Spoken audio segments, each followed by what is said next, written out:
Svet zavoda je pred 2 letoma dal pobudo za obnovo vrtca in gradnjo prizidka. Nedvomno je to investicija, ki smo se jo želeli zadnjih 5-6 let, ko se je število otrok vpisanih v vrtec zelo povečalo.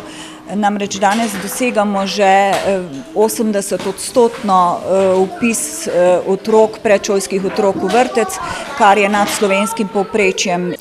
V 40 let starem vrtcu so imeli 3 oddelke, toliko tudi v prostorih šole, kjer niso mogli zagotavljati ustreznih standardov za 109 otrok.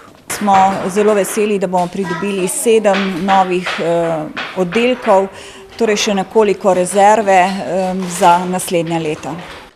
Občina je to naložbo uvrstila v načrt razvojnih programov za letošnje in prihodnje leto. Gre za največji projekt v tem mandatu, poudarja župan Mojmir Postoslemšek. Znesek investicije je 1,5 milijona oziroma še nekaj čez. Od tega bo 43% dala Evropska skupnost oziroma iz skladov Evropske skupnosti. Potem 38% bo prispevala občina, ostali procent pa dobimo po 21. členu od Ministrstva za finance.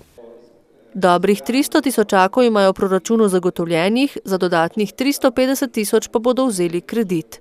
Dela bo izvajalec začel v prihodnjih dneh in jih predvidoma končal v letu dni.